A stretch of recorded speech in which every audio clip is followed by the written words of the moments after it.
Guidance is internal. 12, 11, 10, 9. Ignition sequence starts.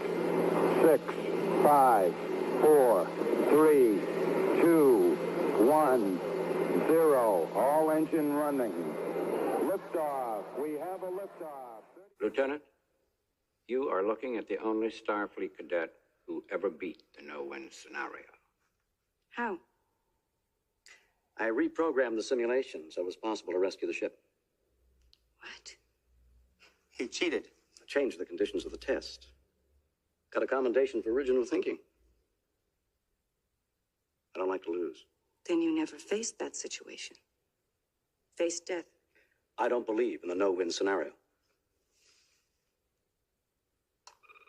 Kirk to Spock. It's 2 hours. Are you ready? Right on schedule, Admiral. Just give us your coordinates and we'll beam you aboard. All right.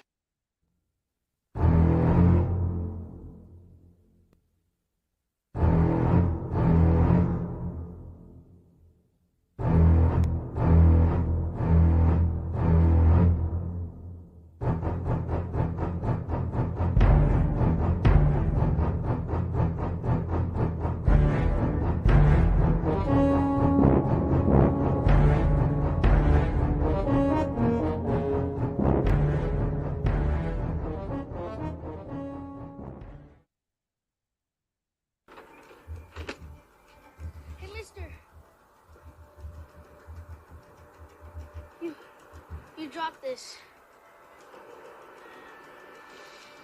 Keep it. Let's get a hold in it anyway.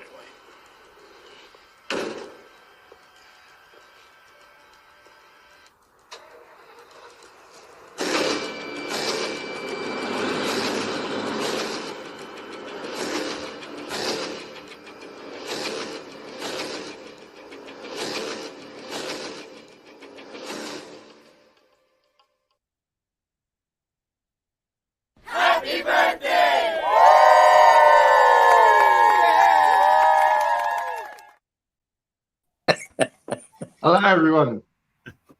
Welcome to the stream. Thank you. Happy birthday, AJ. Thank you very much for that opening. That's all right. But we do something special today as it's your birthday. So I'll tell you what. Welcome everyone. Thanks for joining. Got a few guests on today. We've got Chris from Cypher Sigma Screen Time. Hi, everyone. We've got Tally Putt Palmer, her first time. And we've got Ian Ramblins. Hello. Hi. And obviously my partner in crime, AJ. Okay, so as we always do, we'll just go around the room and let everyone just sort of talk a little bit about their channel, what it's about, and say links in the description down below. So please go and check out these channels. Over to you, Chris. Do you want to just say a little bit about your channel and what you do? Yeah, perfect. Thanks, Matt. Hi, everybody. I'm Chris. Obviously, my channel is Cypher Sigma Screen Times. That channel is basically dedicated to movies, DVDs, Blu-rays, all of that stuff. The channel's normally kind of split. On a Wednesday, I would do what I've been watching, and then on the weekends, we get movie reviews. I try and throw other stuff in there, and thankful to Matt and AJ, they've helped me out quite a lot. If you're into toys, I also have a toy channel, just a shameless plug there. Which obviously AJ co-hosts some stuff with me on there, so that's quite fun. But yeah, that's my channel in a nutshell. Cool. Please go and check out Chris's channel. Tally, would you like to go next? Hi, my name's Tally Putt Palmer, and basically, again, my channel is about movies, Blu-rays, 4Ks, unboxings, reviews, and I've just recently tried to get into poster collecting because I'm going to try and do a movie horror sort of thing.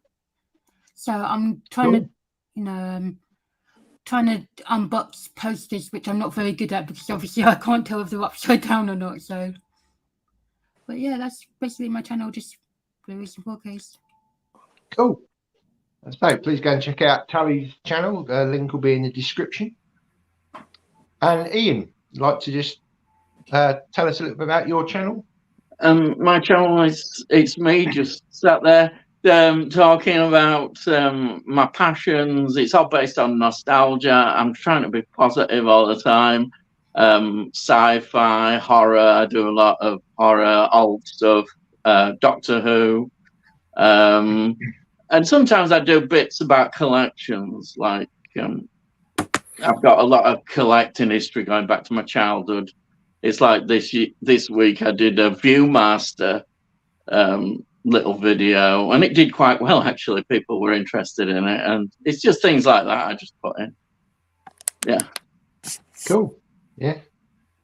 And obviously, no introduction to AJ. I think we all know AJ. But yeah. So yeah, please go and check out these channels. And I appreciate your opening. It's very good. Thomas Jaws theme, Thomas Jane. The irony is that you used that scene from Star Trek, which sort of, you know, and we were just sort of discussing that with Ian a minute ago, and that came strange, my comment back to you, Ian, that sort of stuff there. But yes, fantastic. Thank you. That's fun. Yeah. So yeah, just wanted to do something for the gifts that you sent my way and the card that I opened this morning. Thank you. No problem. No problem. So I hope you have a good day. I've got a quiet day. Yesterday was my day. Yeah. So, as I say, what we tend to do with these live streams, we'll just, you know, have a chat about anything that anyone wants to chat about. I haven't got any particular news that I can think of off the top of my head. The only thing I could say is there's been some news about the guy who plays Kang in the Avengers. I don't know whether anyone's heard about that. Jonathan that obviously. Say again. Jonathan Majors, that's his name. Yes. That yes, possibly he could be replaced. What does everyone think about that? I've only heard of like the initial story, so I don't actually know too much about what happened. So I did know that the police were involved and all that. So I don't know. I bet Marvel are pretty much a bit worried at this point. Yeah. Lead.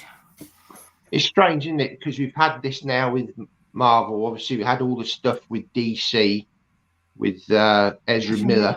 Yeah. Obviously, we've got the Flash coming out this year.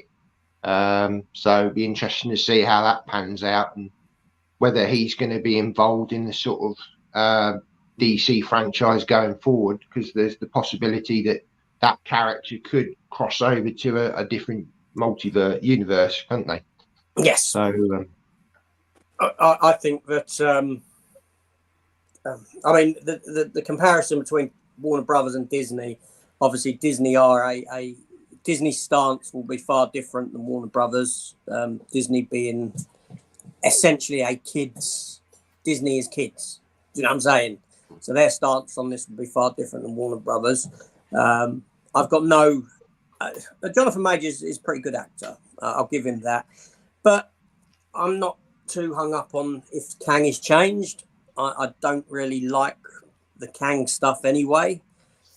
I don't, you know, because he's not an individual character, I don't see any threat level from one person.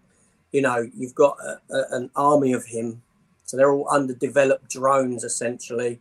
So that side of it, the story side of it, it doesn't interest me, Kang. I'll just say, you know, Marvel, when are you giving us Doctor Doom? Doctor Doom is the one that should be done big. If you know, it's like I said to you, Matt, could you imagine Doctor Doom on screen lifting Thor's hammer? Yeah, that would be cool. A villain lifting that, because he did in the comics. He's, you know what I mean? Doctor Doom should be done as a massive level threat. Kang stuff. I like Kang in the comics, but not what they're doing with him in the films. Aren't they saying that Kang's supposed to be more badass than Thanos or something like that? Supposed to be, yeah. Yeah, but he's been defeated by Ant-Man and Wasp. So how can I see him as being a threat, other than one's been defeated, another one takes his place. True, yeah. And then you've got loads of them, which is just Marvel's drone army, like they always give you in an Avengers film. You have Thanos, you have a drone army of people, you have Loki in the first Avengers, you have a drone army of aliens, Age of Ultron, you've got Ultron, you've got a drone army of Ultron robots, and that's essentially what Kang is, just all with the same face, a drone army of individuals, because you're never going to get to know them all. No. And if one just replaces the other, you've got no continued threat. This geezer's taken down by Ant-Man and Wasp. No problem. So yeah, where's the Avengers level threat with that, except for being en masse? That's my main issue with it. But there we go. Yeah. Jonathan Major's going, it means nothing to me at this stage. No. Cool. I don't know if you've got any Bruce Lee fans here, but there was an announcement made last week, which, well, for me, it's like, I'm a Bruce Lee fan and it's fantastic. Arrow are putting out this amazing box set of all of his films, including Enter the Dragon, which surprised me because that's Warner Brothers and the rest of it's Golden Harvest. And there are 2 sets, and I've gone for the Arrow exclusive, but my word, the amount of extras and content, it's just, for any Bruce Lee fan, it's a dream come true. Does anyone else like the Bruce Lee films? Yeah, I do. I'm a big fan. There you go. I'm also quite a fan of his son, which obviously only had a shorter life. So Brandon, yeah, that was tragic as well, wasn't it? Mm.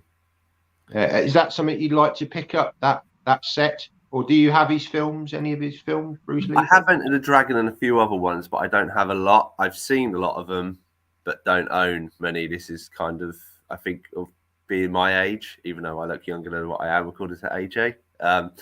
You know, a lot of 80s and 90s stuff, and I think I got to the point now where I want to go back and collect more older stuff, which is why you'll see on my channel from time to time I've started to collect a lot older stuff and a lot more out there, just because obviously I want to go outside of what I know.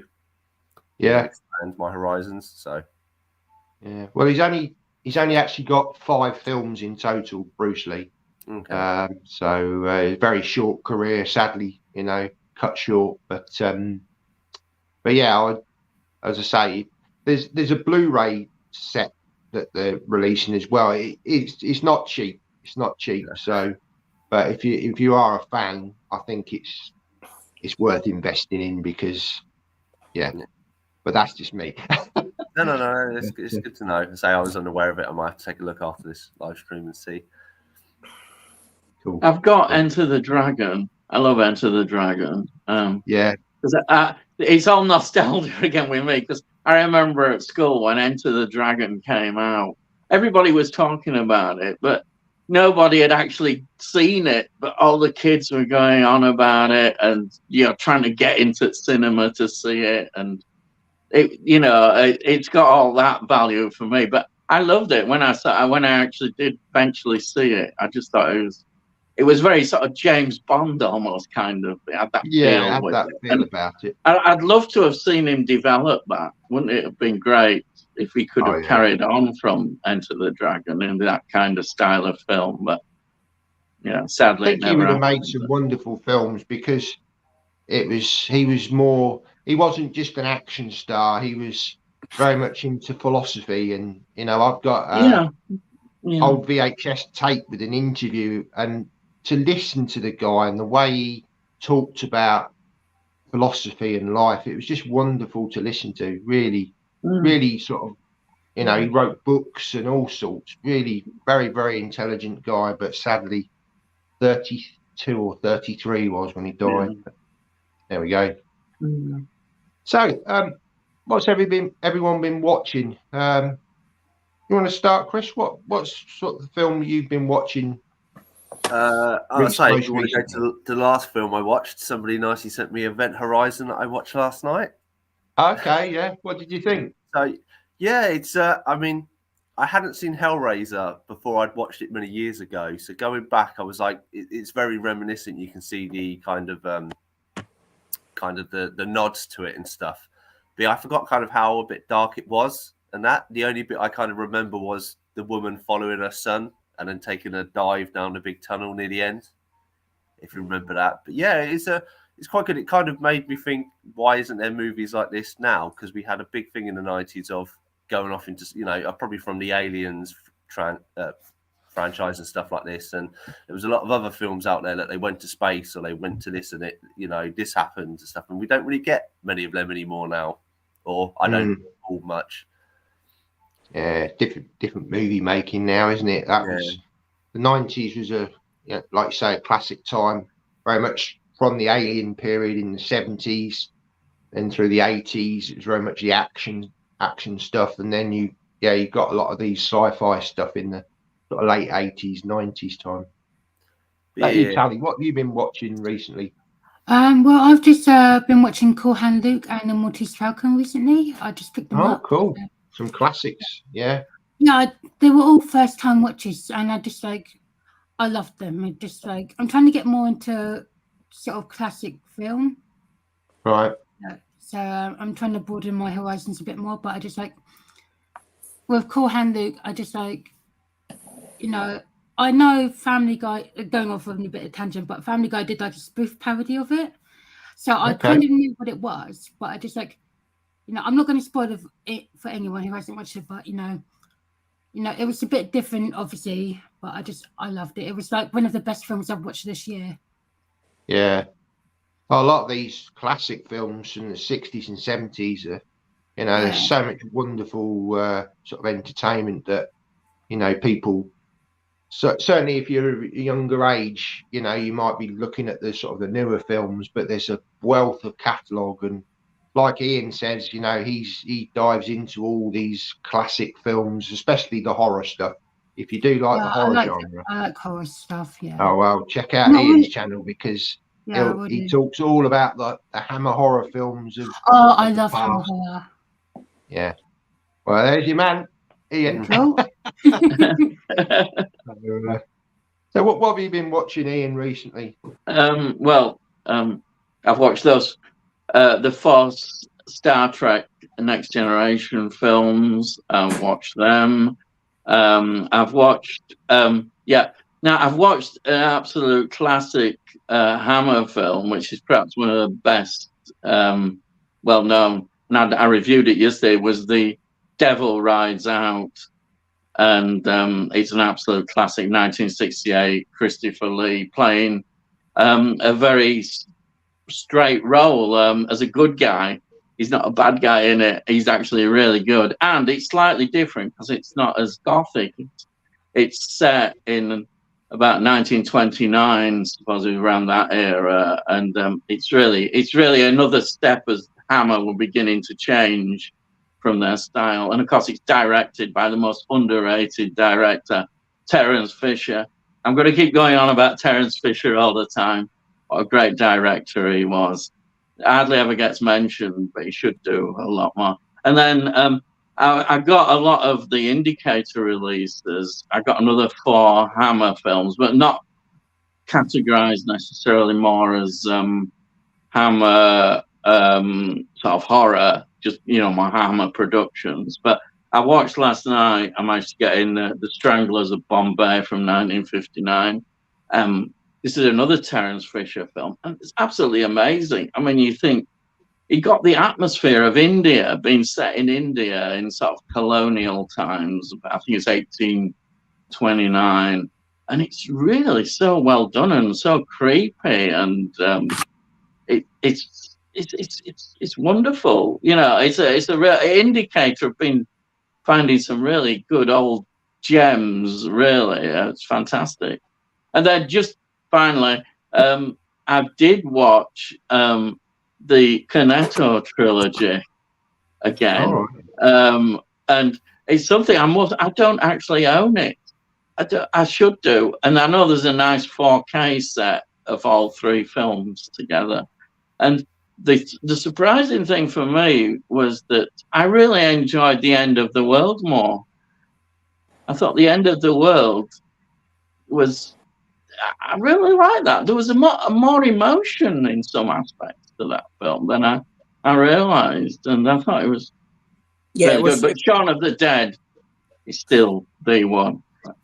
Yeah, and the World's End is a very mature. Yeah. It's far more mature storytelling. It shows a maturity in them as filmmakers growing, and also thematically it is about maturity and that sort of a thing. And I understand that it's people's least favourite, but it's still a bloody good film. Yeah, it is. Yeah, it is. But Shaun of the Dead still there. It's just so good. It's Shaun of the Dead, isn't it? My favourite is actually Hot Fuzz. Yeah. I take it you've seen Spaced though, haven't you, Ian? Yeah, going back again. That's something I should rewatch because it's a long time ago since I watched it, and I think your perspective often changes. You see more things than going back, And it's a long time. I keep encouraging Matt to watch it, but he just doesn't. Yeah, I will do. I will get to it. You won't regret it, Matt. No. What have you been watching AJ? Okay, so a couple of nights ago I watched my 4K version of The Old Way with Nicolas Cage, the Western that he done a few months ago, which I thoroughly enjoy. It's not a fantastic film. It's a fun film. I really liked it, and him and his relationship with his daughter in it. I really enjoyed the film. My missus watched it with me. It was her first time watch. I'd watched it a few months ago. I did review it at the time, although she predicted everything that was going to occur within the film. And then the other thing that I'm sort of 1/3 of the way through is Babylon. Okay, yeah. I'm not sure on it. I need to. Luckily, I got it for free. Oh, I can say that. It's very kinetic. I'll give it that. As in, it just seems to be so much going on all the time, like movement and this sort of a thing. That the film's just very, very kinetic in that sense. It's sort of like the metaphorical equivalent of if a film could take drugs, this film is as high as they come. Wow. That's the only thing I can sort of say about it. It just seems to be like so busy. I don't know if that's a good thing or a bad thing. I don't know. I will find that. I mean that. Again, I got about 40 minutes into it. Everything, everywhere, all at once. That to me just felt like it was just constant, all over the place, and I don't know. I just felt like I couldn't keep up with it and didn't know what was going on. A similar sort of vibe to that. I know you didn't finish it either. I didn't know. I twice I tried and I just couldn't get into it. Yeah. Has anyone else seen that film? Everywhere, everything, all at once. Yeah. Yeah, I saw it on Prime.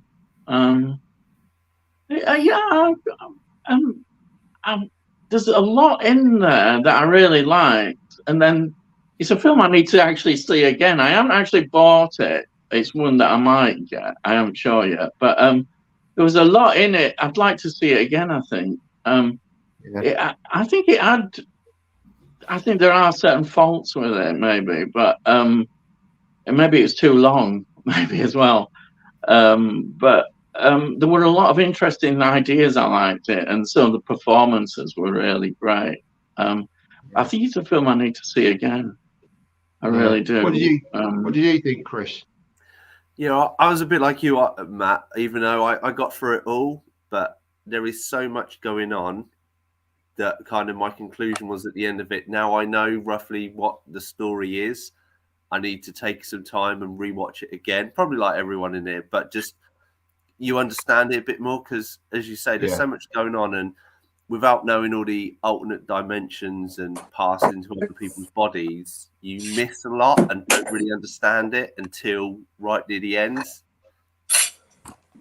Yeah. So I mean, obviously it was different. It got a lot of Oscars, so it got a lot of praise. Yeah, but, there must be something about it that people like. Have you seen it, Tally? No, I currently haven't seen it at the moment, but you said it was on Prime? I think it It's is on on Prime. yeah. I tried to watch it, but I gave up. I mean, right, sorry. No, I was Carry just on. saying that. I was going to say, I just heard it won quite a lot of awards, and it was, quite busy. But that's all I was going to say. Yeah, a lot going on, definitely. Yeah.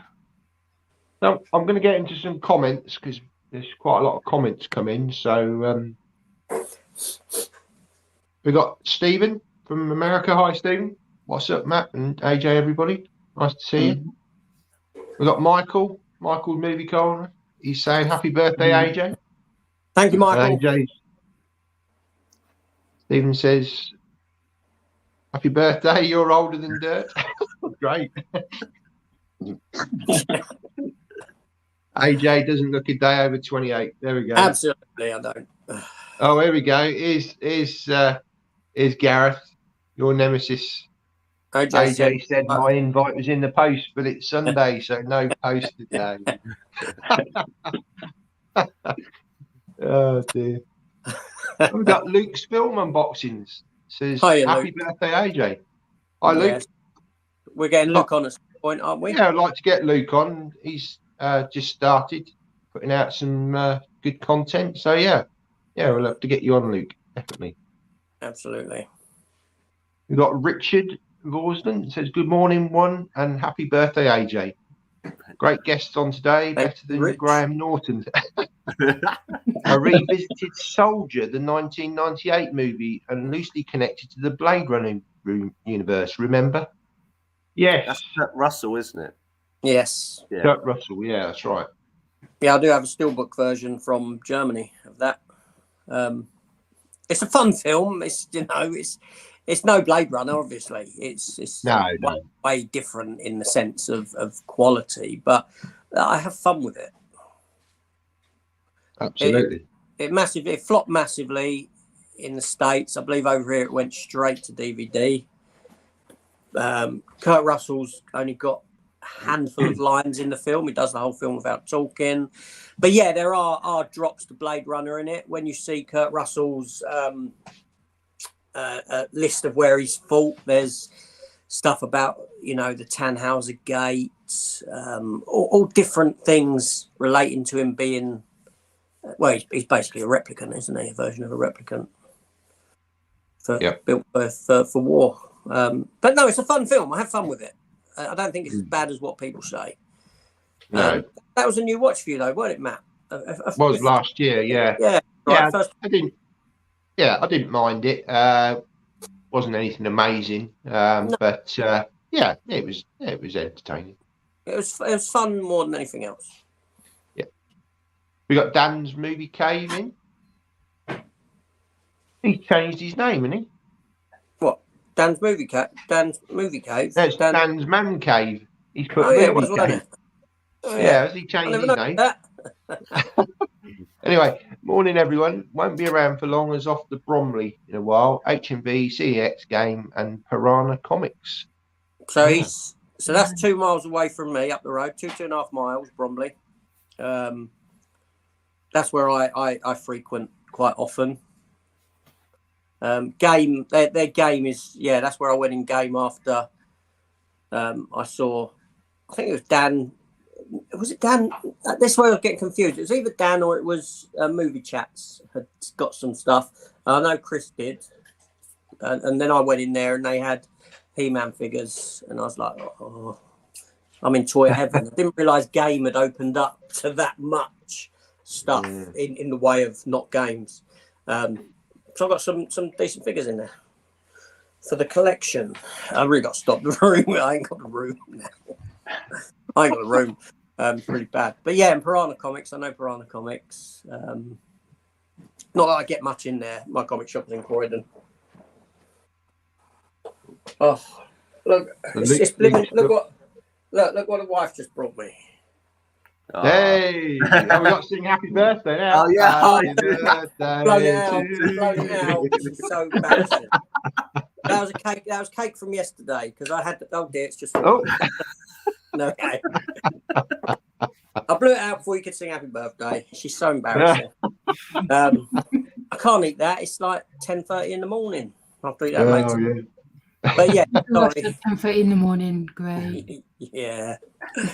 But no, Dan. Just to mention about Dan.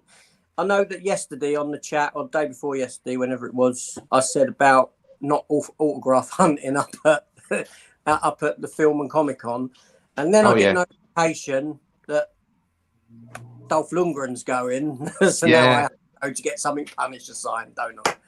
There we go. Oh well. So you are going, are you? With Dolph Lundgren, yeah, that's right. I've got to take one of my Punisher releases and get it signed by the man, haven't I? Come on now. It won't be right if I didn't. Yeah. So I'll go to that and see Dolph. Cool. Well, yeah, I don't know how much it will be to get a signature off him. Won't be cheap, will it? Probably not, but probably, get one of maybe that VHS Punisher version, the Blu-ray with the magnetic opens up with a poster inside. I might get that one signed. Yeah. But, man, why not? Cool. So Luke's film unboxing says the Bruce Lee Arrow video 4K Blu-ray. Yeah, it does. It looks absolutely fantastic. That's got to be the release of the year for me, that so far anyway. Stuart George, he says, morning, all off food shopping at Sainsbury's with the wife. No time to talk and hear movie chat today. By the way, so bored with DC and Marvel. Bruce Lee box set looks awesome. Yep. Totally agree. Binged the whole Hammer House of Horror box set last week and enjoyed every minute of it. My back is at me now to just sitting. Yeah.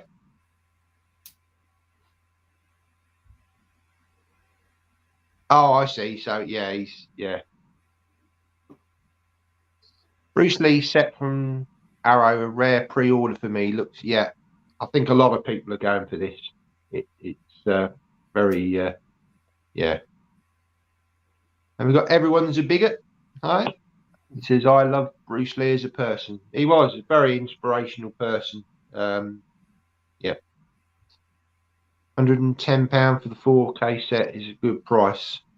Yeah, when you break it down per film, it's not too bad, but it's still a lot of money to put down on a release.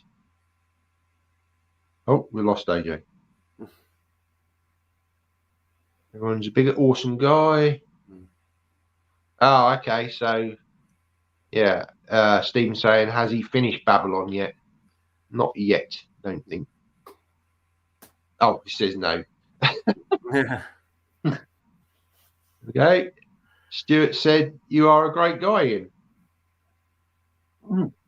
Thank you. Thanks. He's back. I don't know what I don't know what happened there. Yeah, I don't know. The missus went and plugged her hairdryer in the front room near the socket with the thingy, and everything went. Oh. As in, like, I just lost internet. Now I'm connecting to my phone now. Backpedaling on my phone, so we'll see what happens with that. Oh, yeah. Or so I'm backpedaling on your phone. 4K Michelin star movies in. Hi, everybody. Mine's not an iPhone 10. I ain't that well up on phones. Yours is a 10. Mine. I'm backpedaling on your phone. Oh, okay, anyway, sorry, go on. That's all right. Cypher, your dog is awesome. There you go. Thank you. He thinks so too. Go on, carry on. Mark, do you want to come in? I don't know where we're at. We're getting quite a few animals in these talks now. We've got you with your dog. You've got Movie Monster with his parrot on his head. We'll have to get him back as well. I don't even know if I'm on. Go on. I'll come out. You're in trouble. Richard says a film could take drugs. This is as high as it comes. Another classic AJ tagline. So 4K Michelin star. He's dropped a sub for you, Chris, and for you, Tally. Oh, thank you. Happy birthday, AJ. Everything Everywhere All at Once, or whatever it's called, is not attractive. It reminds me of Crouching Tiger, Hidden Dragon. Now that film I've not seen yet, and I do need to pick that up because AJ mentioned about a few of us picking that film up and reviewing it. Were you on that stream, Ian? Can't remember. I might have been, yes. Yeah, I think I might have been, yeah. Crouching Tiger, Hidden Dragon, AJ. That was the one you said we needed to pick up, wasn't it? That's right. Yeah, the one that with Michael. It was Michael, wasn't it? And who else? Yeah. Remember who else was Was on it Ian or was it Chris? I can't remember. Not me. No, I don't think it. No. I remember it, but I don't think it was me. No. No, I don't think it was Ian. I can't remember who it was. And we said we should. Oh, it was Danny. Ah, okay, yeah. It was Danny. And we said we should pick it up, do a watch of it when we get charged, and all come back together and talk about it. 'Cause I've not seen it. No, it's Michelle Yeoh, isn't it? She's in that as well. Yeah. Because Michael's got a little crush on her, and he's never seen Tomorrow Never Dies either. I don't think he's seen anything with her in outside of Star Trek Discovery. Oh, okay. Okay. So Richard says he'll sub to you, Tally, as well. Oh, thank you very much. Everyone's been so nice on YouTube for me. It's just brilliant. Well, that's what we're about. Yeah, we're trying to. It's a nice friendly. Yeah, well, just like my editing skills aren't the best, but just everyone's been so nice to me. So just thank you very much. It's all right. It takes time. We all started off somewhere new. I can remember when AJ had less subs than me, and now look at him. I know. The past couple of days have been good. It was that video I've done on the bootlegs that's done. Yeah, that was interesting. Yeah, the counter one, the one I counted with videos at movies, films at home. Yeah, Have you lost that? That was a good vid. Have you lost me again? No, you can hear you. Okay, all right. I can't see myself. Oh no, there we go.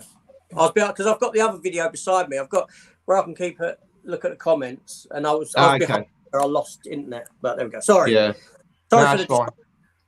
That's fine. I mean, while we're on that subject, obviously we've got a few people on. So, has anyone got thoughts about bootlegs, and what do you think? What do you think, Chris? Yeah. So when I first started my channel, probably about 4 months ago, I was very much against it. Now, in the past, I have bought bootleg stuff in many years ago before I actually probably got really serious with collecting. As time goes on, and specifically AJ's channel has started and wanting to expand it, like he mentions, I think with Jericho and stuff, there's a lot of series out there that you just can't find. Yeah. There's stuff I want to revisit, and that's started to open kind of my mindset. And I'm like, well, if they've not made anything of like this series or series 2, then I'm not taking anything away from anyone. If anything, I'm kind of renewing my passion to watch something of theirs, which means I might then go on to watch something else that is made by that production company, but is made by those actors. So I don't see that as a bad sign.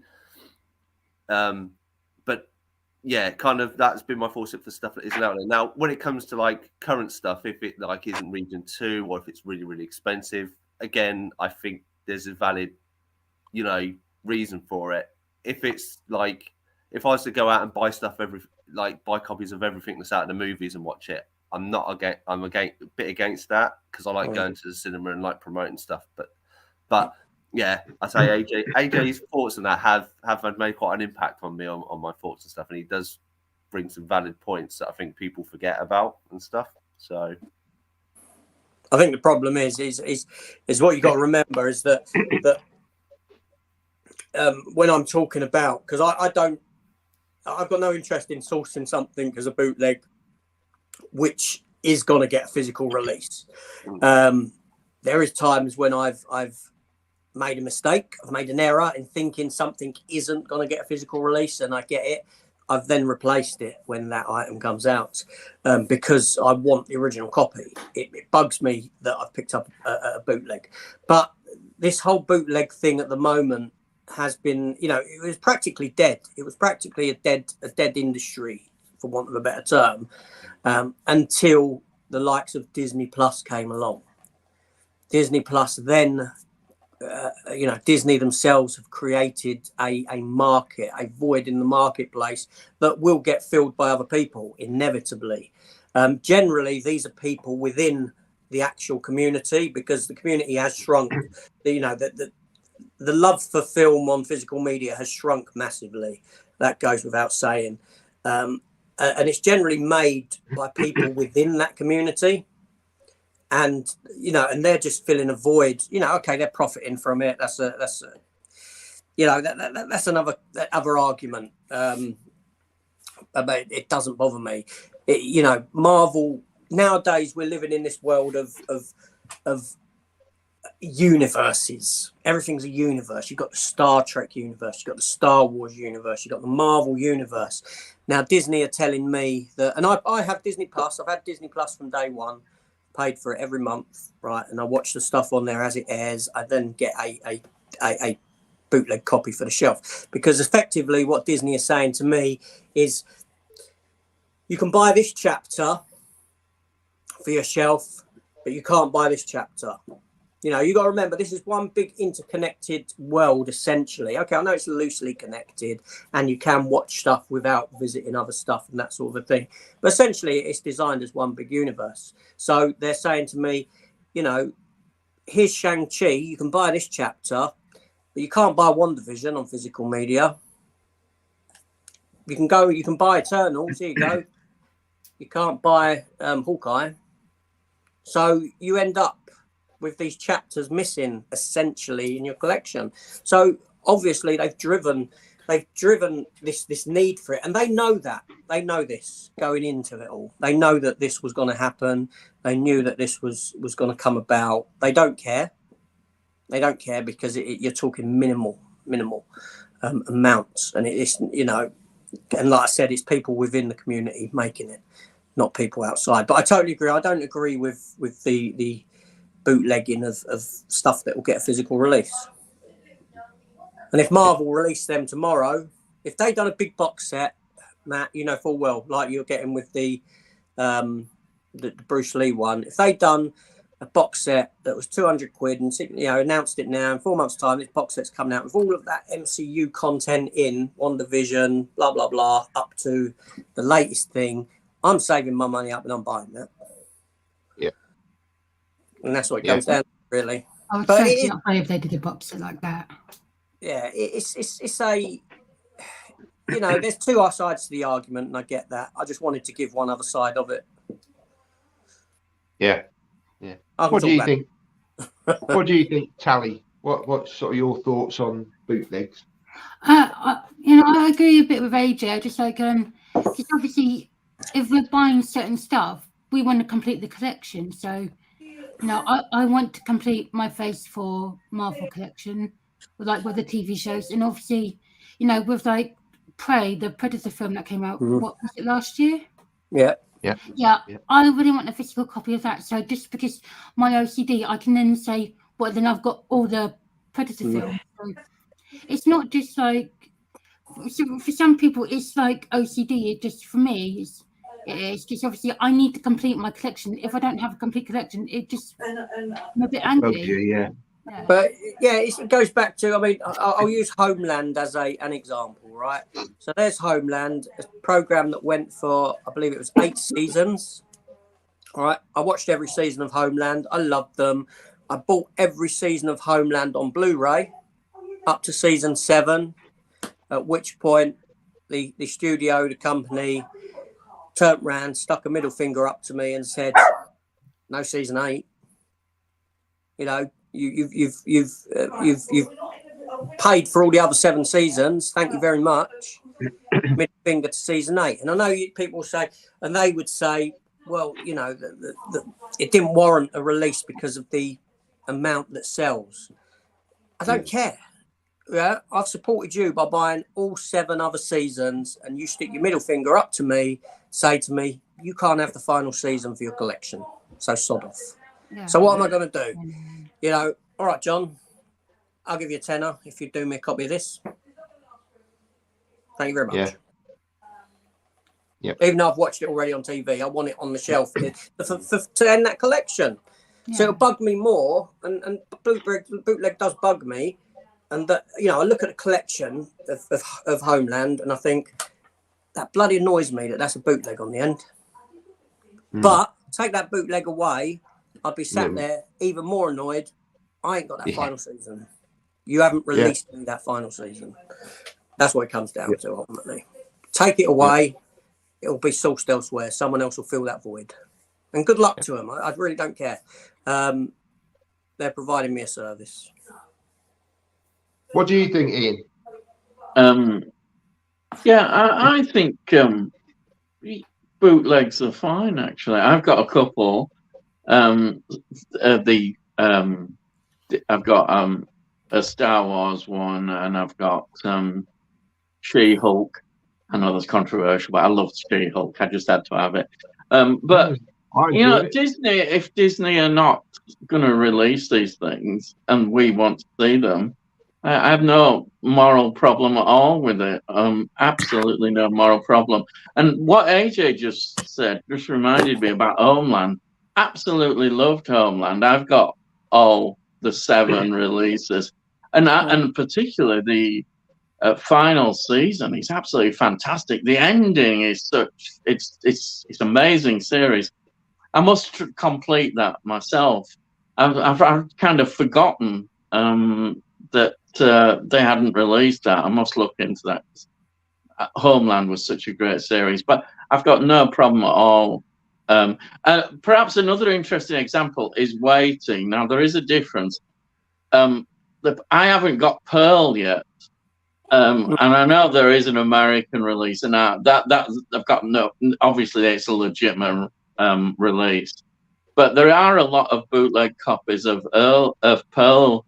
You go on eBay, and they're clearly bootleg copies. And I have been tempted, but I thought, no, I've got to be patient because it has officially got a June release, hasn't it, Pearl? Yeah. So I've managed to hold out. Why there is this delay, I just don't understand. But it annoys me. But I thought, well, I'm not going to take that step and get the bootleg. I know I probably could get the American releases. Some of them were a bit more expensive, but I just decided to wait. But it is annoying, you know. I mean, Pearl. I mean, Maxine probably is going to be out soon, you know, and I've not even seen Pearl. So annoying. Yeah, sorry. Yeah, I just feel that. It's like, you know, it's like the same argument with me with music, actually. Sometimes in past, there's certain live gigs that were bootlegs and that you've just had to have essential. And eventually they did get released officially. I had no problem at all with music as well, getting the music CDs that were bootlegs. Absolutely no problem at all. And often, I think some groups actually encouraged, and some artists, the bootlegs out because it kind of created a sort of mystique and a demand that the company would actually officially release these, you know, live gigs and what have you. So I've no problem at all with bootlegs. You know, obviously if there is a physical copy legitimate, then we should get that. But that's it. No, I mean, I've got a couple of 3D titles because I do like my 3D Marvel, and obviously they kind of stopped that with Phase 4. You can get Japanese versions. It's the only country, I think, well, and Australia. I think Australia are doing a few 3D titles, but the cost is just, you know, to import these things is just ridiculous. You know, and I've delved into, I've got a couple of 3D copies, at like a tenner each. I don't mind paying that, but again, I think, and we discussed this the other day on the live stream I had with AJ, that it's very much a different, 10 or 15 years ago, if we were talking about bootlegs then, it's very different because back then physical media was still much the sort of main way of watching films. Obviously now that's decreasing with the sort of, streaming, more and more platforms coming online. And I think it's more the sort of the pirate sites that they need to focus on now more. It's like you say, that the physical media market is dropping so much that they're kind of just like small little, like AJ said, a lot of people are fans, that they're just producing these discs just for the collector, who wants to fill in those blanks within their collection. There's no sort of hidden agenda behind it all. Not like in the past, it was funding gambling and all sorts. That's more to do with these sites now that you said, didn't you, AJ? There are sites that. But can I just point you towards a comment, Matt? Trevor Double Bill Movies. He's okay. Can you just bring up his comment? It's at the bottom of the comments. Because he asks, this is interesting because obviously Trev worked in the industry of creating discs. Absolutely, yeah. So I felt bring this, then jump back up in the comments, obviously. But I thought while we're on this discussion, let's bring this one up. How many discs are these series being bootlegged on? All of them, Trev. I totally get why it's done, but the time taken to create multiple discs will be more than just a feature film. You're talking months. Okay, yeah, but when did WandaVision, argument's sake, let's take Marvel's first show, WandaVision. When was WandaVision out? What was the release date for WandaVision? All right, let's take that one out of the equation. Let's take the TV shows out of the equation. Homeland season 8. It's been years. It's been a few years since that came out. Historically, Homeland was released within a year of it being out and done. Homeland finished a few years ago. But we can talk films as well. Disney Plus, Togo. Togo was a fantastic film on Disney Plus. It came out probably a few weeks into Disney Plus's going live.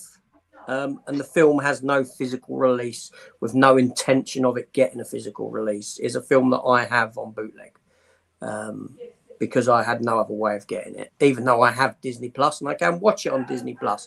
I wanted a physical copy. If no physical copy, if a physical copy got released tomorrow, I'll buy it. I've got no qualm about replacing anything, but this is about stuff that doesn't get a physical release. There's no reason why The Mandalorian shouldn't be out on physical release when you're talking time. Enough time has passed for that to come out, because normally a series would come a year after release, thereabouts. Walking Dead's done it all the time. Homeland done it all the time. Even that Star Trek is doing it. The Disney stuff isn't coming. If they do U-turn on it, I'll replace it. Anyway, that's it. That's all I wanted to say on that one. So time is irrelevant in this argument, unfortunately. It ain't that it takes that long. Disney may be sort of dipping their toe back into physical media, so we may well get some of these Marvel and Star Wars shows on official release. Possibly, I don't know. There has been rumours about it, hasn't there? Yeah. That's right. And I always said when I started with the bootlegs of these, I said, I hope Disney take note of this. Take note that there is a market for this stuff, and do a back turn and release it. Yeah. It's what I want. That's ultimately what I want. I'm not about bootlegs, but if it ain't available, I'll get it on boot. And to go back, sorry, on my very early days, I've been on here nearly 2 years. And one of my first early videos was about bootlegs. It was, it did very well, that video, didn't it? Yes, that's right. And at that point, I did show some of the Star Wars stuff, some of the Marvel stuff as well. Maybe not Star Wars, Marvel most definitely. So WandaVision, you're looking at, going by that, 2 years old. Yep. Cool.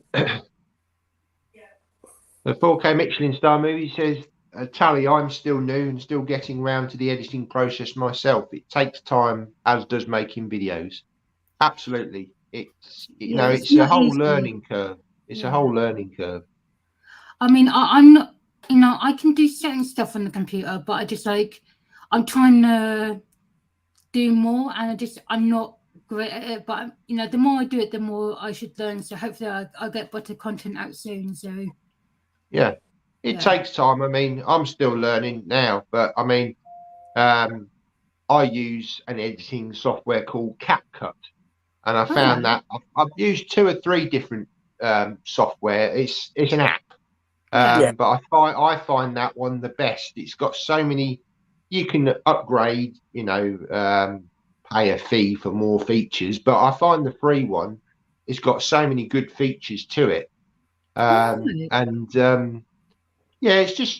It's like anything, you just learn as you go and you discover more things, but just take your time with it. Don't expect to know everything all at once. And I would say my best advice is take your time with your videos. Don't feel you've got to rush videos out. Just take your time. Yeah, but you've got it down to a good, you know what you're doing, AJ. You churn these out, CapCut's far more than I do. But it's a great app. I use CapCut. Cool. I'll check it out. Yeah, there's so many features on it, editing features and little things you can do in picture and all this. It's great. Cool, thank you. It is. Yeah, I'm just Matt gave me the link to try and tidy up my videos a bit, and I'm not very technical at all, but I've managed to do a bit and hopefully tidy them up. But I must admit, I'm still perplexed by some of it. But I find trial and error a good thing. You just mess about with it, and you come up with things. But for me, editing's good, and I just want to keep some part of what I am as a channel, as I am just me going on. So it's a bit of a mixture, but I've tidied it up, I think, hopefully a bit, and thanks to Matt really as well. So I want it a bit more polished, like you said, tidy up a bit more. But I don't want to get too slick. If you want, I wouldn't like it too slick. I mean, just feel it's got to have that. Yeah. There's no way I'm a professional channel. I'm amateur at best. So. Yeah. But you'll get there. It's just, just trial and error and just experimenting, really. And, I definitely. And what's for you? Always do what's for you. What just you feel comfortable with. Yeah. And don't worry about other things. Just do it out. If you're happy with it in the end, then that'll be fine. Just do that. I'm just saying, as long as it's watchable, I just, just. The main thing I would say is, as long as you're having fun with it, if it's sort of, you're finding it sort of, you're not having fun with it, then just sort of take a step back and just sort of think, well, what can I do? You can't run before you can walk. It just takes time. No, it will happen. It will happen slowly, and you'll figure out what works for you, what doesn't work for you, and just get CapCut and just play around with it a bit. Oh, I do. Yeah, definitely. I mean, for me, when I first started, I didn't go on camera for ages. You just heard my voice, and sort of AJ that said, why don't you sort of go in front of the camera and I thought, well, I mean, because when we first sort of started chatting, I didn't have a clue what Matt looked like whatsoever. No. I thought he was far more better looking than what he actually is, but there you go. just sometimes, you know, with me, it's just like I think of something, but then I don't get my words out. So I'm just, you know, I have to take sometimes 2 or 3 goes to actually say what I'm trying to say. Yeah, I mean, some people write like, I mean, I know Michael, he writes scripts, doesn't he? And people do that. They find that writing it down and then sort of kind of reading it or memorizing it helps them. Yeah. It's like Ian said, it's what works for you, and you've got to, it's trial and error. You sort of try this and try that, and you'll find your way. You know, it takes time, but enjoy it. That's the main thing. But you know, this experience I think is fairly new to us, sort of in the last couple of years. Very much in the YouTube community, we're doing these live streams now, which helps build your confidence, and you just get more of a community spirit as well. We're all coming together and chatting about passion of TV and film. Yeah, definitely. We've got Tars 95. All right, mate. Good morning, everyone. Are you still able to buy Blu-ray 4Ks in store? Where I live, one of the larger cities, only one store selling them, unfortunately. Yes, I believe Tars, I think he's from the Netherlands or Belgium, if I'm not mistaken. So obviously, yeah, he's finding that, I mean, yeah, pretty much in the UK, it's HMV and CEX, isn't it, that's left on the high street? Yeah, I'd say it's very similar to what, well, maybe not as bad as what he's saying, but for brand new releases, as you know, not everyone's got a HMV near them. No. For brand new, you know, I mean, I'm lucky, I'm fortunate here. I've got a HMV that is 2.5, 3 miles away, like I said, in Bromley. The next closest HMV, I believe, for me, is probably FOP in central London.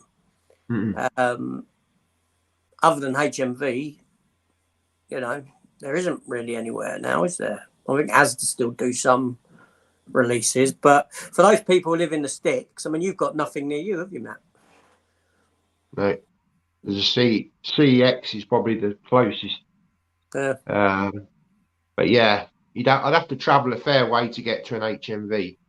And this goes back to the argument of you know, in a sense, it takes my mind back to that bootleg argument in that, you know, I was accused of closing the doors, as you know, of with a bootleg. I'm accused of closing the doors of HMV and putting people out of a job.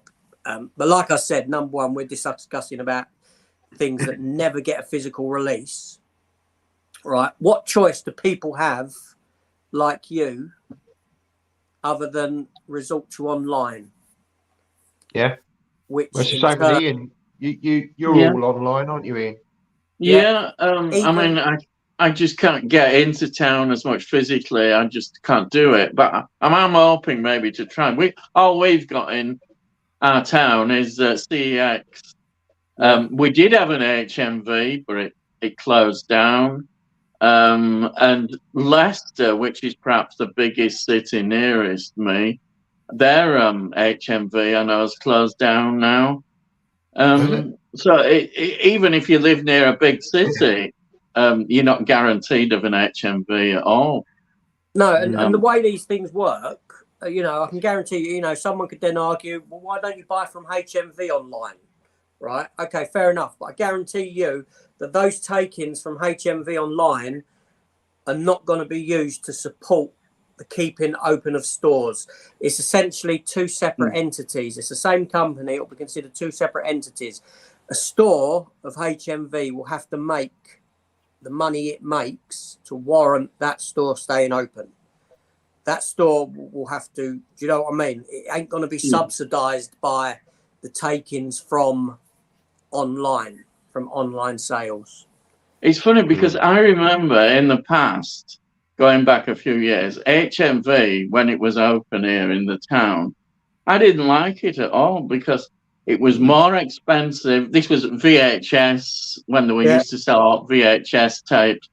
They were more expensive than anything. No, I always thought, well, no wonder they're not going to survive, because people were going more to independent stores if you wanted to get things, or places like Woolworths.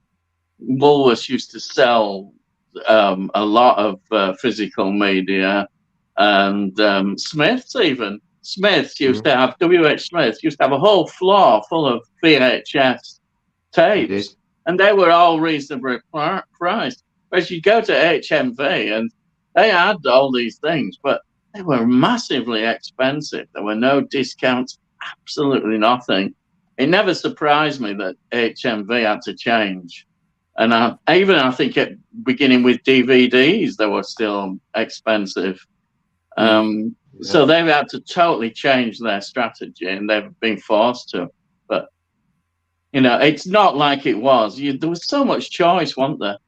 I mean, even Boots used to sell physical media as well. Everybody stopped selling it. Yep. What about you, Chris? What have you got in what's your local sort of area? What have you got? Yeah, so if you go into my town centre, I do have a HMV and a CEX. And then, it's just charity shops. Obviously, the nearest place from that would be Milton Keynes, which obviously does have the same sort of shops again. But, there's not much more than that. Obviously, I'm on a slightly later generation than Ian's for HMV. So when I was kind of earning money to be able to buy stuff, HMV used to do really good deals, like 5 for 20 quid or 5 for 30 quid on DVDs. And I would rinse that, but now they don't do anything like that now. It's like 2 for 20 or something, which is I think quite extortionate. And obviously, kind of to add on to Ian's thing, like now, like they do vinyl, there's a lot more. There's like foreign like American sweets and stuff, and toys now are all in HMVs because obviously they can't survive without having to go to other areas. Yeah, I've had to diversify. What about you, Tally? Do you shop in store, or do you do most of your stuff online? If I'm in town, I tend to pop into HMV and CX. But normally, normally it's just Amazon because it's just, I've got Prime, so it's just sometimes a bit quicker. Yeah. But I don't want, with my town recently in the last year just got a HMV back, so I kind of want to support it as much as possible, so we don't lose it because it's like the best shop in town. Yeah, but like you say, you go in there and you'll find the physical media stuff is kind of in the corner. You'll find it's a lot of the merch and the sweets, and obviously they got the vinyl as well. But I guess they have to diversify to remain on the high street, because otherwise it would go, wouldn't it? Sadly. Yeah, the physical media film wise doing nothing for them, to be honest. No, even really. Dan from Dan's movie cave, Man Cave, he speaks to them in there, and they tell him, this is how much we sell a week on film, and it's minimal, it's nothing. Which is unfortunate. Do you think the vinyl's a rip-off? I think it's terrible what they charge for vinyl records. It's ridiculous. And they obviously, some of them are about 25 quid for a record. And then they have the color editions, and it's I just don't know how people afford it. How can you afford?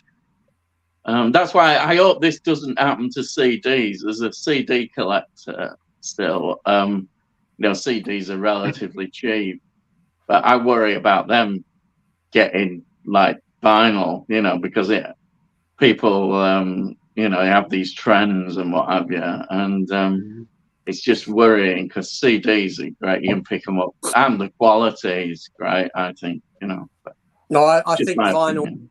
I think vinyl and the prices I think vinyl is a reflection of things to come with DVD and Blu and 4K and that. It will go to that being that niche.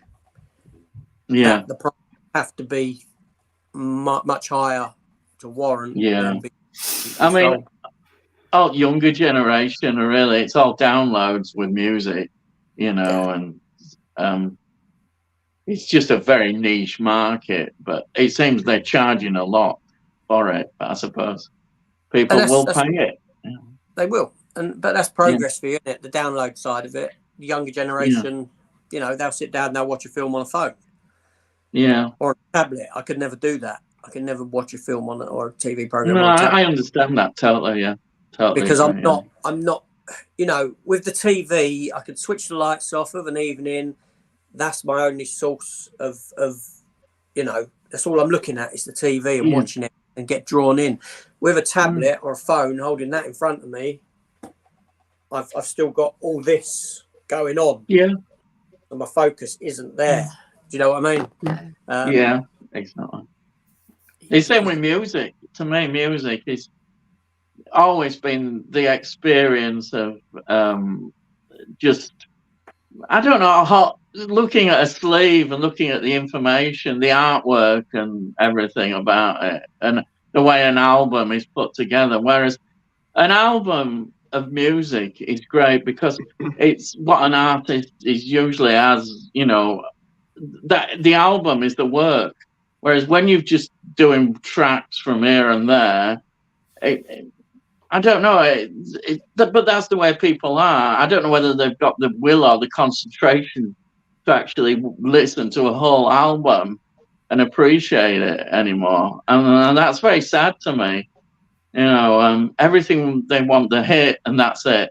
They're not interested in the rest of an album, you know, the music of, you know, that somebody has put together for a reason.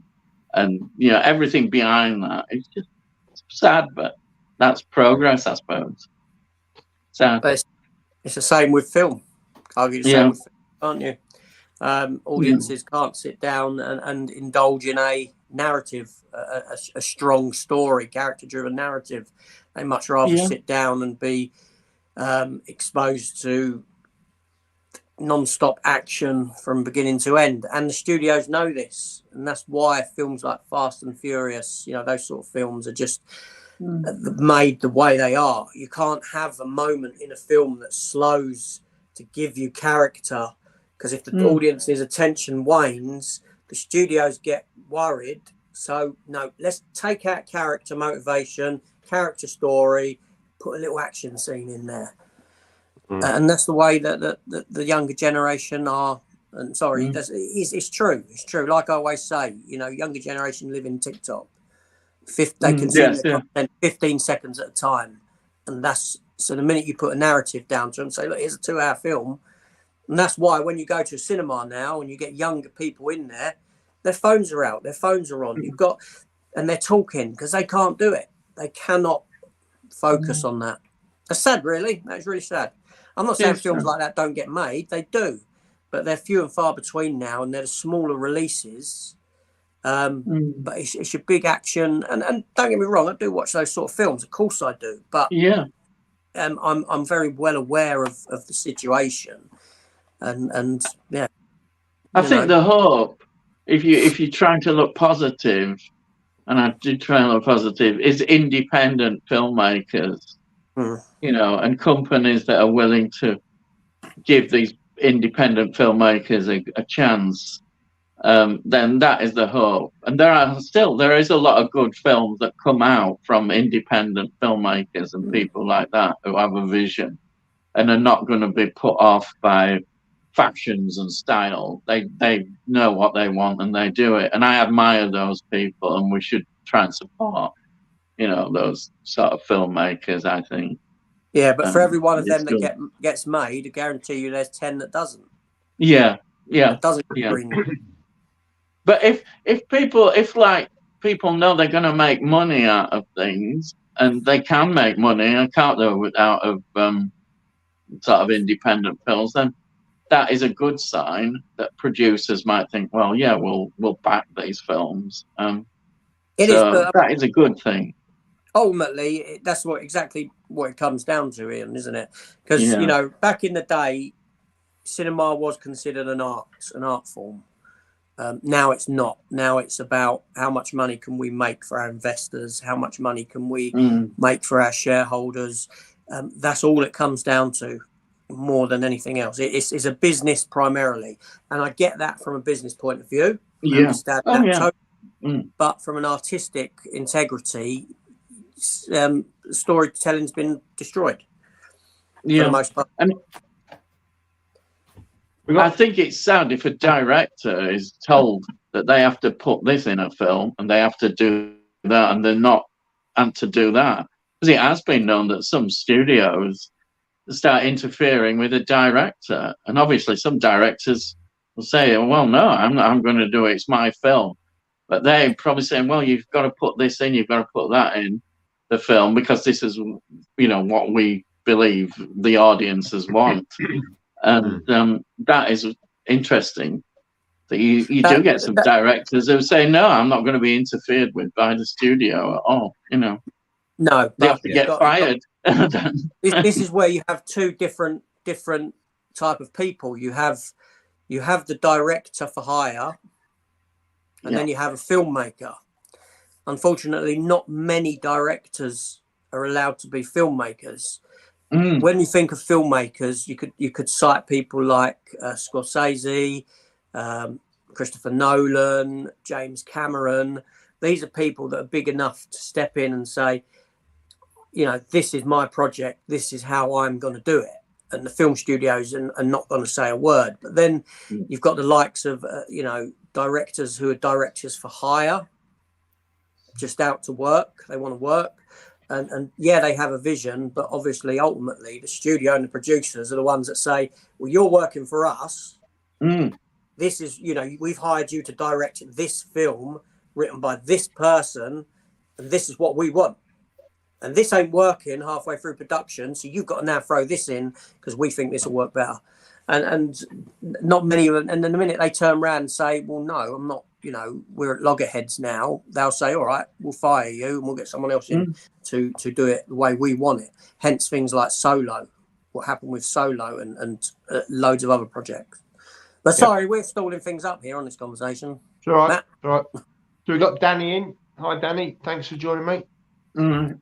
Hi, Danny. Also got Pete, play 10 days. Happy birthday, AJ, and great Thanks, selection Pete. of guests. Pete is just subbed to you, Tally. Thank you. Pete does streams as well. He's a great part of the community. He's always inviting people on. So I'm sure. The first stream I was ever on was Pete's, and I was very when still in nappies on here. Yeah, For want of a better term. Just seeing if there's any other people saying hello. No. So I'm going to go back to this question. Right, name 5 movies. What are your all-time favourites? You all have amazing YouTube channels, so thank you very much. Well, yeah, let's just sort of one each, I'd say, because obviously there's 5 of us. So, Chris, do you want to go first? So for all-time, well, we know this. The Crow is always that's my top 1 film. If we're going to. Oh yeah, good choice, good choice. So yeah, just a little note. It's funny when you talk about like Bruce Lee and how intelligent he was. If you have a copy of The Crow, there are behind the scenes in the last live interview with Brandon Lee, and if you listen to that, you actually understand how intelligent he was. Which absolutely. In some of the movies he had done before, like Kung Fu and that, like he had been in. So yeah. It's just such a tragedy that, you know, that happened to him as well. But no, great film that. They keep talking about a remake of that, don't they? But personally, I think they should leave that because it's just as a mark of respect for him, because I'd say that was the pinnacle film of his career. And strange enough, it wasn't a martial arts film either, was it? No, it wasn't. Obviously, it's based from James O'Barr's graphic novel. But you say about a remake, they actually have finished filming one. Have they? Okay. Skarsgård in it. So the guy who played it and was in the latest John Wick film. So he was he is the new main character. So it's an interesting. But that's all I've heard. They've finished filming or preliminary filming. So I suspect we will get a film at some point, unless they cancel it, like Batwoman or that, or Batgirl, whatever it was. But yeah, cool. What about you, Tally? What's your favourite film? I'd have to say John Wick. Yeah. You know, I love all the action, scenes. I know we were saying about, studios having to put action in, but I just think it works so well. It is. It's a great friend. Have you seen the fourth one yet? Yeah, I've seen the fourth one, loved it, and I just slight tangent, but which exclusive do I order? Because I'm still deciding which one to order. There's just like about 10 of them now. I'm thinking that's too much. There's a lot of choice, isn't there? Yeah. I did a video about this because I was just completely like, wow, I've never seen so many UK exclusives. I know, it's just, it's ridiculous. If anyone buys all of them, how much money are they going to spend on all that? I know. It's a lot. It's a lot of money, isn't it? Yeah. Which one have you decided to go for, or haven't you decided yet? No, I haven't decided yet. I quite like the look of it was the Savvy exclusive. No, not exclusive. It was the Savvy collection one, but I found it out. It was on Amazon, so I might go for that box set one. Yeah. Yeah. So, but I like the look of the Amazon exclusive lenticular. Yeah, very different to one. Yeah, quite like the look, and it's got a bonus disc on it as well with behind the scenes features that is exclusive to that release. Oh, I might have to that's the one I'm going for. Yeah, I might have to double dip. That's it. Yeah. Yeah. Kind of got like a Japanese sort of vibe to it, sort of with the sort of, I quite like that, and I'm guessing some of it is set in Japan. Is that right? Yeah. So I don't want to, if you've not seen it, I don't want to give too much away, but it starts off kind of in America in the Continental, and then it goes to the Osaka Continental, and that kind of carries on, but that won't say anymore. Yeah. And have you seen that Peacock are going to be doing a 3-part sort of mini series of the Continental? Have you seen the trailer for that? No, I haven't seen the trailer. I only just found out there was a trailer this morning, so I've been a bit behind on that. Yeah, could be interesting. I'm looking forward to it. There's apparently going to be 2 sort of spin-off TV shows, isn't there? Oh, really? Oh, okay. Yeah, that's what I've heard. One was in the Continental, and I can't remember what the other one was now, but not unless you're not confusing it with the ballerina film, are you? Oh, that might be what I'm confusing it with. Yeah. Yeah, you got the ballerina coming with Anna de Armas. Yeah, I think I was confusing that with then. Hey, what about you, Ian? What's your favourite film? I think it's a terrible question, because how can you say what your favourite film is? Because mine just change all the time. There always is one answer I always give, and I'm beginning to get tired of saying it. I always say Blade Runner, but I'll tell you what, I'm going to give you something else today. I'm going to say The Omen. The Omen, I think. Exorcist is more iconic, I think. But The Omen, to me, is a perfect horror film. It's got everything in it. It's got the story. It's got the horror. And it's well acted. It's got some tremendous actors in it. It's just a perfect movie. And it's got Patrick Troughton in it. Yeah. Second Doctor. There. Here, Patrick Troughton. So that's my answer. Even though it's always Blade Runner, I'm going to say The Omen today. Cool. Right. I'm now going to ask. I'm not going to ask AJ what his favourite film is, because I know what his favourite film is. What does everyone else think AJ's favourite film is? The clue was in the intro. You got 3 films to choose from. It's Jaws. Jaws. Yeah, that's right. I love Jaws. I love Jaws, but if I have to if I did choose another one, like Ian said, it'd be Batman and Robin.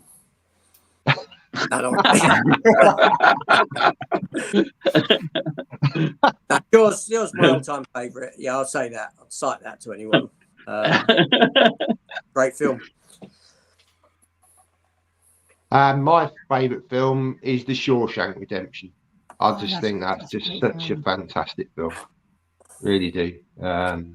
Just a wonderful story of kind of somebody being accused of something, you know, that they haven't done. They go through years and years of, you know, it just shows prison life and what happened and all the rest of it. And yeah, that ending of the two guys meeting together and spoilers if you haven't seen it, but yeah, I just love that film. Just absolutely fantastic.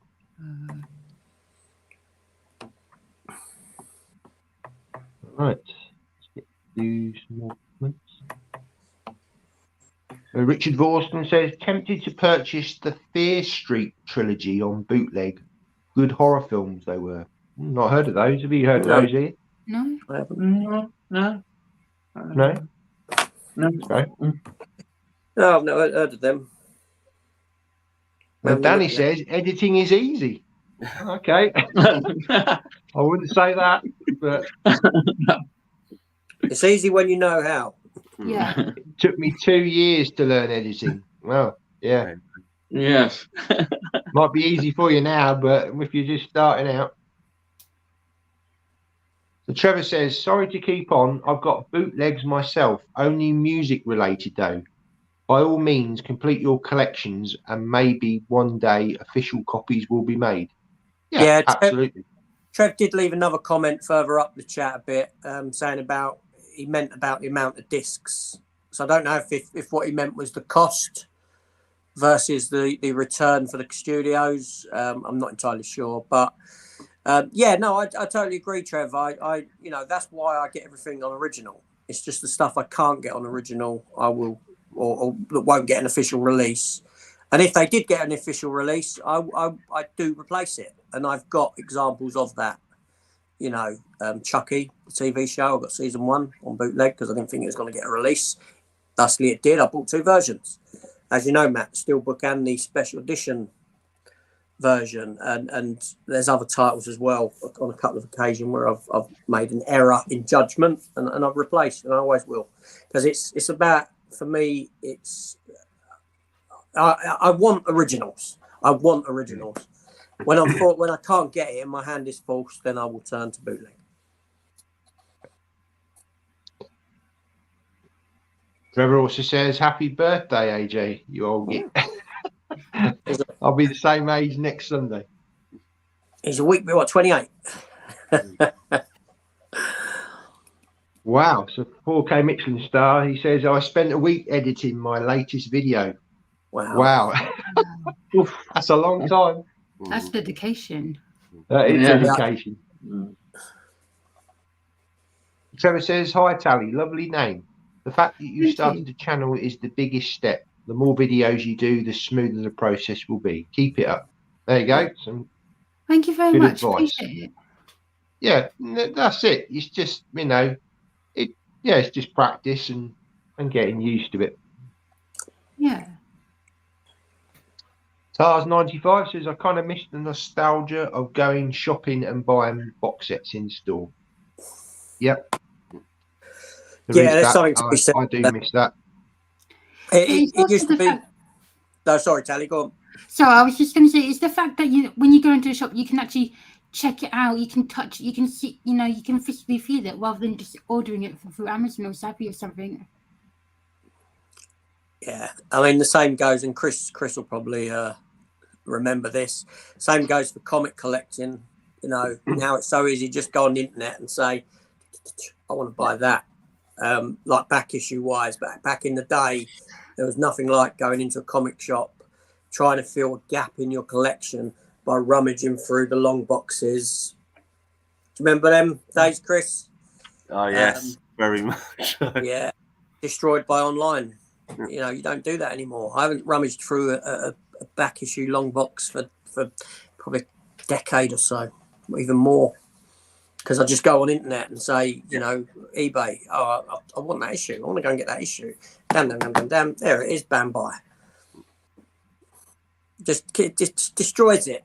I remember collecting the back issues of The Punisher back in the day. When I first started with The Punisher, obviously Punisher's conception was 1974. I was born 1976.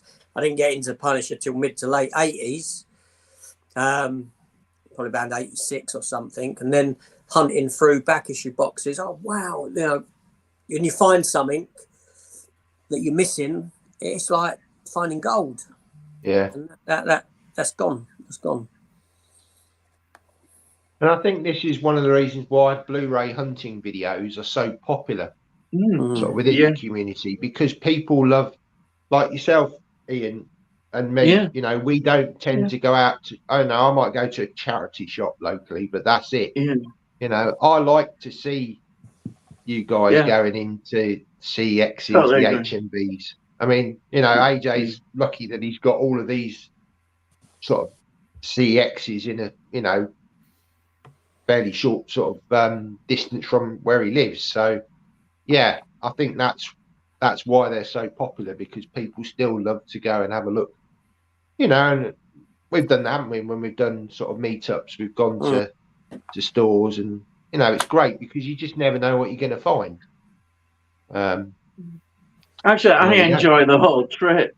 I know it sounds funny, but you know, just looking around where people live and just around in the community. You know, I mean, like when AJ does his trips to London or his trips out further, I really enjoy them because you know you're looking around and seeing things that I'll probably never see. You know, and it's great. You know, I love that aspect. You know, but that's just you know an extra bit. You know, a bonus. Yeah. But everyone's a bigot. He says, "Is there is a John Wick 4?" Oh, he's obviously not aware of it. I think he is. Oh, okay. Yeah, sarcastic. Yeah. Who doesn't know? So Carlos, Eastwood for Life fan. Hi, Carlos. Says, "Hi guys, a little late. Have a great birthday, AJ. Thank you, Carlos. Takers for the Bruce Lee arrow set?" Yes. What a release. Price justified. Yeah, it is. And yes, it is expensive, but I can justify it. part birthday present probably for me. But yeah. So Carlos says, "I agree with Ian. I actually prefer The Omen to The Exorcist." Yeah. True Action Star of Dales says, "Morning everyone. Hi AJ and Co. Thanks for joining. Hope you keep him well. Very good stream about the knockoff Nigel releases the other day. You made some very valid points." Yeah, that was a good. Yeah, it was a good conversation, wasn't it? It was indeed. Tars says, "Interstellar is my all-time favourite. Seen it 10 times at the cinema." I did like Interstellar. It was a great film. I didn't like it the first time I watched it, but then the second time, and I find that with Nolan films, I don't know whether anyone else finds this, but the more you watch them, the more you see different things. Does anyone else find that? Oh yeah, all the time. Yeah, I just rediscover films. Really, you know, you see things that you. Yeah, I know. Sometimes you get an impression of what a film is like, and then you see it now, and you think, "Oh, actually, I was wrong." You know, it's often even better the experience of just seeing films. You know, I think it's in many ways it's you as a person inside how you feel at certain times in your life. You know, when you watch a film, and now your perspective is perhaps different, and it's. I think it's more enriching and more rewarding now in many ways. Watching a film and reassessing it and thinking, "Oh yeah, that's good." There is a flip to it though. Sometimes you can watch a film that you've watched in the past, and I found this with Silent Running. I watched Silent Running recently, the 4K edition, and I can remember watching that when I was probably a teenager, and it really affected me. I got quite upset at the end with, you know, the robots and that. But this time round, I don't know. It didn't have the same effect, and I kind of felt a little bit disappointed in a way. I just felt like my kind of memory of it was different to what I experience now. And it's very much Yeah, what I you think just said. the memory As does you go through cheat life, sometimes. Yeah, go on. it cheats. Cheats us, doesn't it? Sometimes the It memories, does. things perhaps are not as good as we always think. But then on other flip side, it could be better. So Yeah. Oh, it's absolutely. interesting. Yeah. I mean, it was that. What was it? That garbage kids thing or Garbage something? Pail You. Kid. Okay. Yeah, but we're talking about when you're comparing that to something like Silent Running, you know, which Garbage Pail Kids was well garbage, even back in the day when it came out. But as Yeah. a kid of that era who collected the cards, at that time, I loved the film. I watched it plenty of times. Probably a pirate, I'll be honest. Then I wouldn't have known. And then just as quick as I stopped collecting the cards, the film stopped. And then I found it on Blu-ray, 6 months ago or whatever it was. I thought, oh, we'll revisit that because as a kid, I really enjoyed it. I didn't expect to, I expected it to be bad, and yeah, it was dreadful. I wasn't, but that's the thing about nostalgia, isn't it? It's a nostalgia glasses that sometimes when you go back and read it, but other times it works. It does work. It does. Yeah. Oh yeah, absolutely. Nice. AJ, when it comes to lightsabers, I still have the high ground. Yeah, because that's a cool lightsaber you showed the other day. Very impressive that was. Yeah, Martin collects the custom ones, obviously. I get some of the false effects. I mean, my first lightsabers came from 20 odd years ago. The first false effects lightsaber I ever bought was the Darth Vader one. And I actually bought it off of someone who lived in Epsom for 50 quid. And then Woolworths were selling, one year Woolworths were selling, I think they were Luke Skywalker ones. I may be wrong. And was it Anakin Skywalker's? It might have been Anakin Skywalker's. I'm not sure. But anyway, they were selling some for 50 quid, reduced. And I bought two of the same, one for me and one for my son. And funny enough, I took my son's one over to his new house for him yesterday because I still had it. And yeah, so now and then I do venture that way. And these ones that I showed then are newer in that now you can detach the actual blade from the hilt, whereas before you couldn't. Yeah. But yeah, they're good. Have you seen Disney's developed like an actual lightsaber that the beam comes out and then it retracts? There's no bit to it. Have you seen that online? I don't know how it works. I saw it. I did see it. I didn't watch the video though. Yeah, it's only like a 20-second clip, but this guy literally goes like that and it comes out and then he retracts it and you're thinking, well, how the hell? I don't know. The Carlos says, AJ, Dolph Lundgren is charging 65 quid an autograph and 65 a photo, which isn't bad compared to the other guests. Well, I better get saving then, haven't I? It's Dolph. True action star of the Dales. Oh, it's AJ's birthday. Happy birthday. You can't be older than 31. No, not there yet. Are you having a party or going for a fancy meal? Pub grub or gourmet food? Well, me and my missus went out for a meal on Thursday evening. She took me out. Yesterday I went to my son's new house. My other children were there, and their respective partners. It was nice. And today I'm doing nothing because I'm back to work tomorrow. So I like to have a nice chill time before I return to work after a week off. Don't blame me. And he says, yeah, I enjoyed it. Your Blu-ray hunts in London the other week, an hour in length. Felt like a proper adventure. Yeah, I know, and I sort of cut down on the external stuff as well there. You know, I thought, okay, I'm not going to film so much getting up there. I'll just be quick. And yeah, I'm surprised at the length that came out at. And every time you go to that Docklands Railway, yeah, I always think of the Star Wars because that's where the Force Awakens was filmed, wasn't it? No, it was in when I go down into the underside of Canary Wharf underground. Oh, sorry, yeah. There were elements of Rogue One that were filmed. Oh, it's Rogue One, was it? Yeah, they used that as a filming location for inside.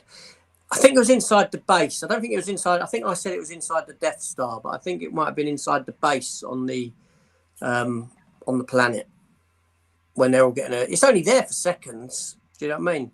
I think a lot of it got edited out when they reworked the film. But yeah, there are. You can see. I think I did in one of the videos. I did put up pictures of, there's the station. There's a bit with in the film. So Carlos has got a question for you. He says, I've slowly been getting into the Netflix Marvel series and watched Jessica Jones Series 1, Daredevil 1 and 2, and Luke Cage Series 1.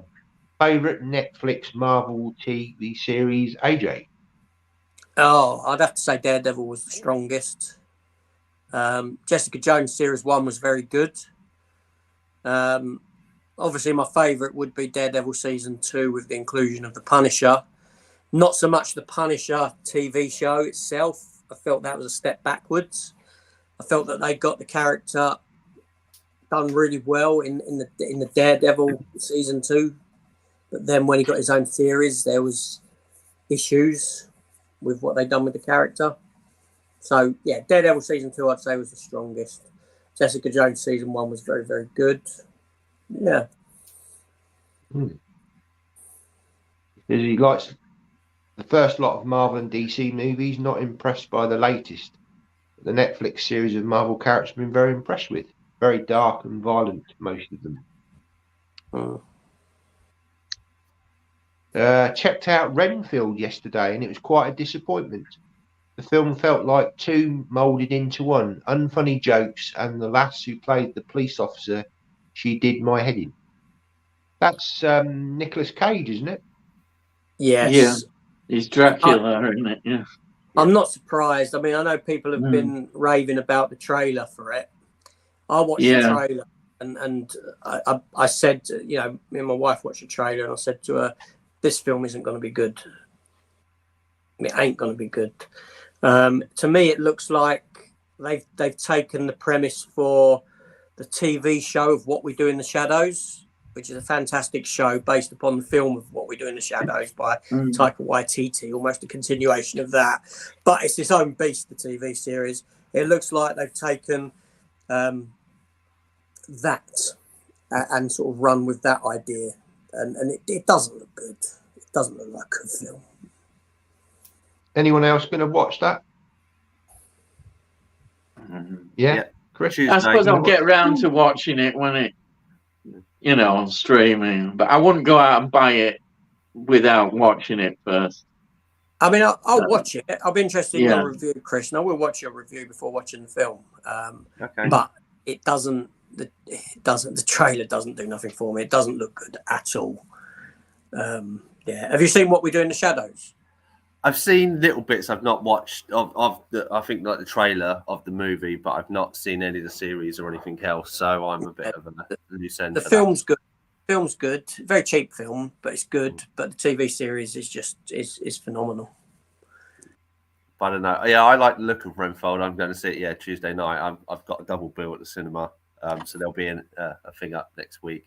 And the lady's name is Aquafina. It's it's pronounced Aquafina, even though it looks really weird. She was from the Jumanji episodes and Crazy Rich Asians. I think she was in as well. But I get your point of that. She can be a little annoying. I will watch the film at some point. It's Nicolas Cage. Yeah. I'm going to check it out as well. Is that a film you want to watch, Tally? I think it might be fun bad, so I kind of want to check it out. Oh. Hello? It says the Fear Street trilogy is a Netflix trilogy, a must-see for horror fans. There you go, Ian. Do you have Netflix? No, I gave up on it. No, I know it. Yeah. I've just got Prime and Disney Plus. Okay, yeah. Yeah. But there are other ways of seeing programs out there sometimes. Oh, Ian's half there. Yeah. Oh, we What's that? Ian's heading down the dark path with his other ways of watching things. Oh, here we go, yeah. Don't worry, mate. But no, the Fear Street trilogy, now he says it's a Netflix thing. I know of it. Now Richard says that. I've never seen it, but I know of it. I think it's set in different time, like jumps in different time periods. Yeah. If I'm right in what I'm saying. Yeah. I just looked it up now. It's like the 90s and then the 70s and then the 60s. But it seems to be. So I assume current day and then goes back to maybe. Sounds interesting. Yeah, I don't know. I know that it's just different eras. So True Action Star the Dow says, as someone who doesn't like superhero films, could you guys recommend me one that I might actually like? There are so many of those films, surely must be one I like. Ooh. Depends. I mean, what's the one with like an alternate sort of not Superman, but Superboy. I forget the name of the film. You're talking about Brightburn, yeah. Brightburn, yeah. If you like horror, that might be worth dipping into because it's. Yeah, but that I wouldn't say that counts, Matt, because it's not based upon any existing thing. Well, it's just the premise of Superman, ain't it? I know it is. I know it's his own thing, isn't it? It's his own thing. You know, with that question, I would have to take something that is based upon a superhero. Fair enough. An IP, an existing IP that's been a comic book transferred to screen. Yeah.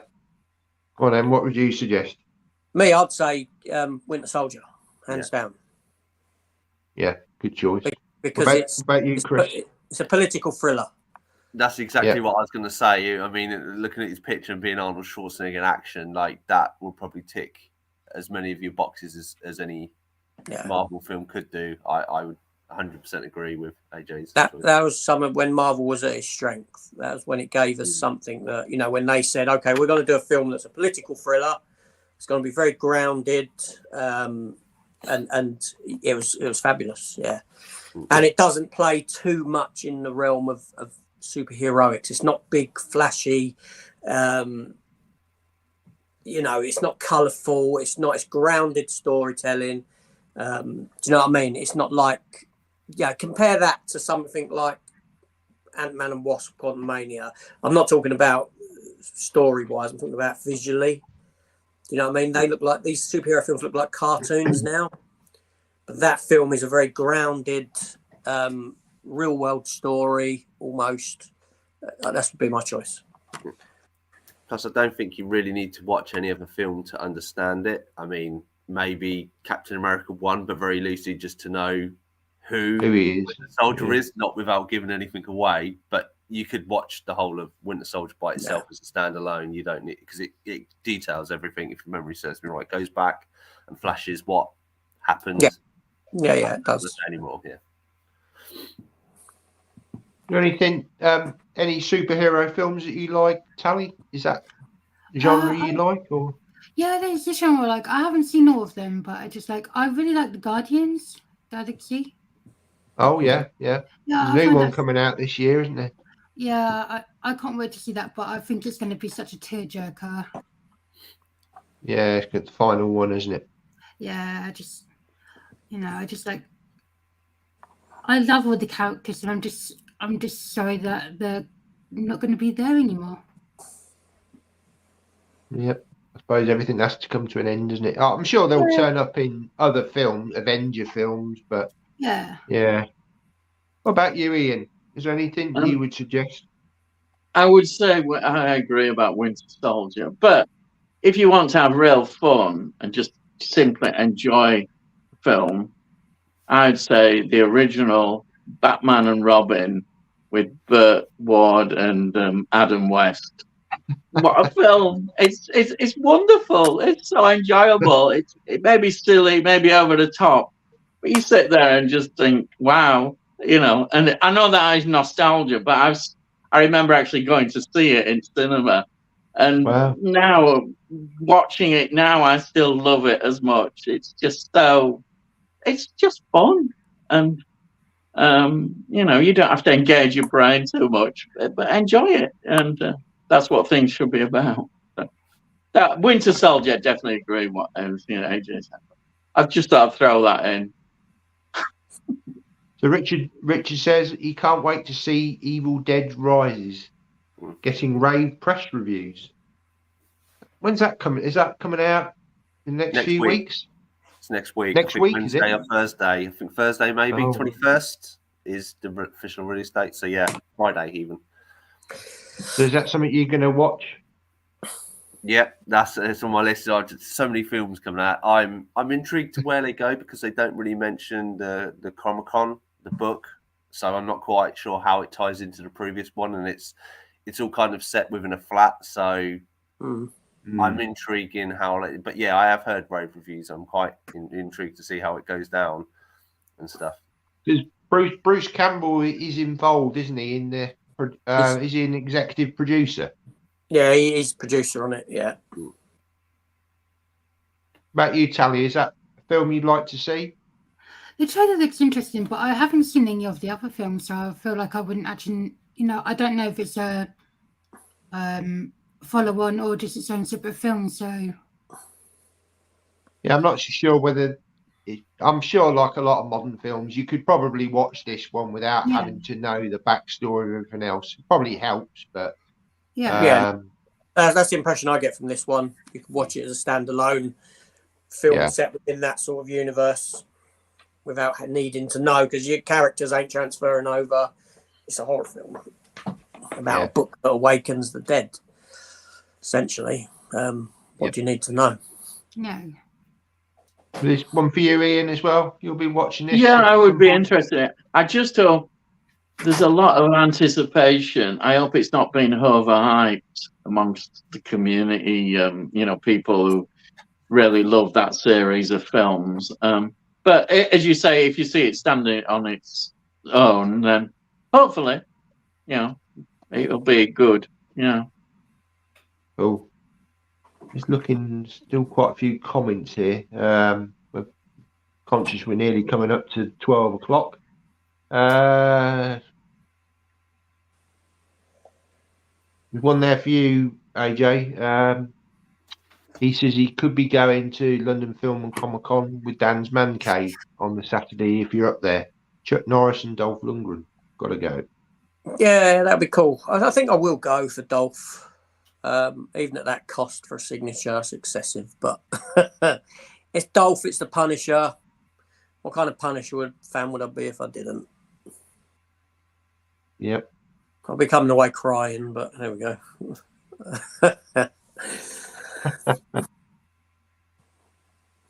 A true action star of the day. I still can't believe I enjoyed Super Mario Brothers more than Renfield.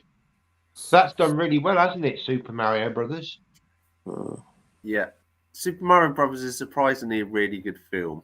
I've got a review up. Yeah, I mean, to me, it's the core is based on to kids. Like I went to see a really late showing and there were a lot of kids in there, but there were just so many links to the games and other stuff.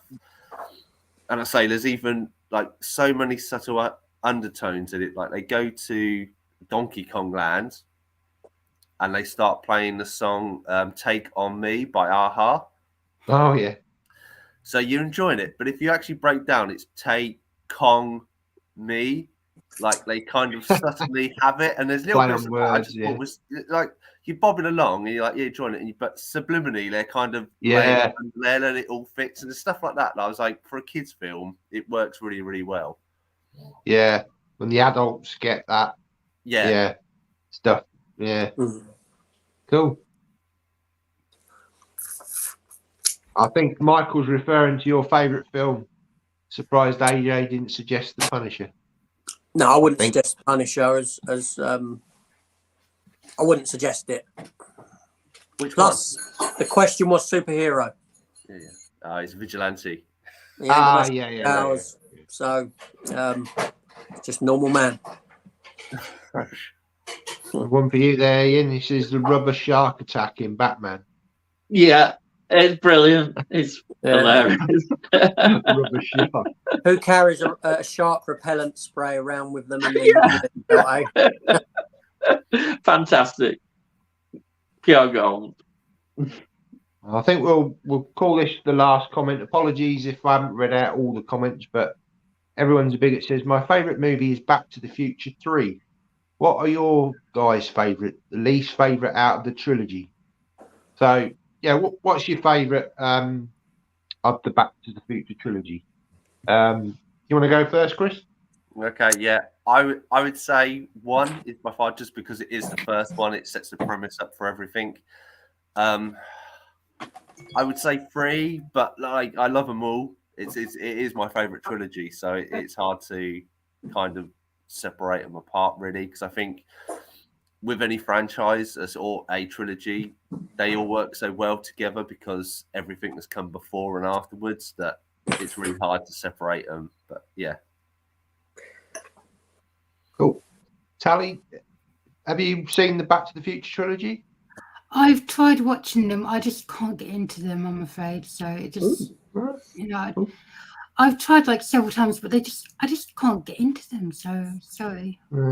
That's fair enough. I mean, I do like sci-fi, but I just, I don't know what's wrong with those films that I just can't enjoy. Just doesn't work for you. That's fair enough. Ian?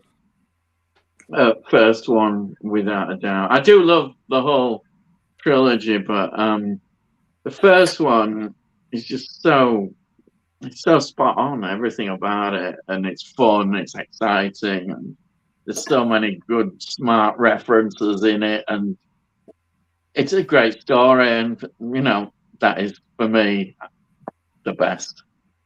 Yeah. AJ? Okay, my favourite one is the first one, without a doubt. Not to take away from the trilogy, because I love the trilogy, it's all fantastic. But my least favourite, and one that I find the weakest, is the second. That's interesting. Primarily because there's that lull in the middle. There's a distinct point in the film where if I watch it, I'm enthralled by the whole start of it until they get to Marty McFly's house. In the future, when they're all having dinner and that sort of a thing together, at which point my attention just drops. All for the middle section of the film until they're on the rooftop of Biff Tannen's hotel in the alternate future. At which point, when the DeLorean raises up, Marty jumps off DeLorean. Then for me, the film takes off again. It's just that middle part, that middle section of the film does nothing for me at all. So it's a film with a great beginning. I can't fault the beginning's great. In the future, up to literally, I could say to you, at this minute in the film, my attention, it doesn't wait. It doesn't. It just goes. It goes, and I'm now bored until this section. And the end is fantastic when they go back in time to 1950s, and they're within the confines of the first film again. Brilliant stuff. But yeah, it's just the one that just doesn't work for me. Okay. Now, I would personally say I think number 2 is my favourite because of what you just said about them going back in time, and you're seeing events from the first film. I just love the whole time travel stuff.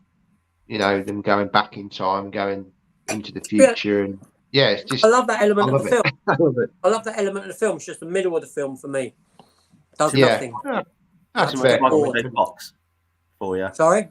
Is it too much Michael J. Fox because he's his daughter, himself? No, it ain't that. It's got nothing to do with that. I should ask someone to do me a bootleg of that, where that entire middle section from this moment to this moment is edited and I'll be fine with the film, even though it'll make no narrative sense. I'll be fine with it. But it's not a bad film. I'm not knocking the film. It's a great film. It's just, you know, I have the same opinion with Terminator 2. It's very similar to that, in that there's a point in the film where I'm like, switch off. Now it comes back to life for me. Yeah.